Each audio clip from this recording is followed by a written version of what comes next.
Hi, my name is Martin Smith. I did a video a couple weeks ago on a possible scenario of how galaxies are formed, and I was using gravity chain and one other event, basically the Great Slow.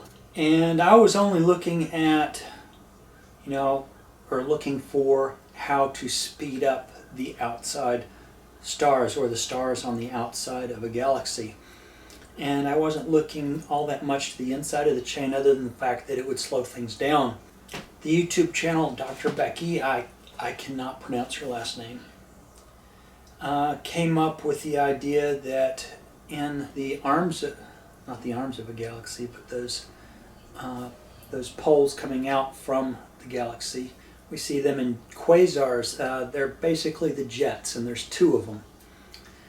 So it's very likely that those jets are at the poles. Doesn't mean that they are. It just, there's two of them. If you slow down the motion of a star going around the galaxy, then what's going to happen, it's going to go to a lower orbit.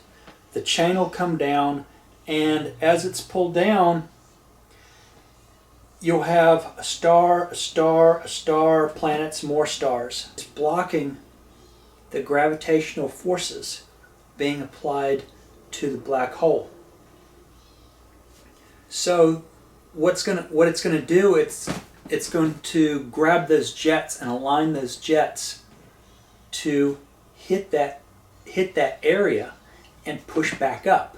So we have stars coming down and we have jets coming up, and there's going to be an equilibrium to some degree. If there's enough blockage of the gravitational, either waves or particles, not sure which at this point, let's just say blockage of gravity, then it is possible that the maximum gravitational force forcing a black hole into place is just barely enough to keep it there, and any type of gravitational blockage from that will allow that pressure to be released back out into space, or in this case on the back side of the chain, and it could actually allow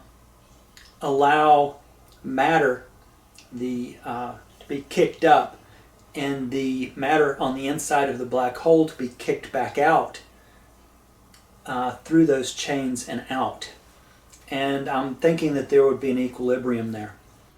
Okay, so what I'm looking at here on the gravity chain, and that's all that I'm going to be dealing with on this one, is that, grab an ink pen, if we have a whole bunch of stars fairly close to each other and with similar masses, then what's going to happen is this 1 over r squared is going to be exponentially stronger with the points closer to each other. We have a chain that's connected, and there's a gravitational force on it, and it's being pulled in this direction, giving these outer stars a higher velocity.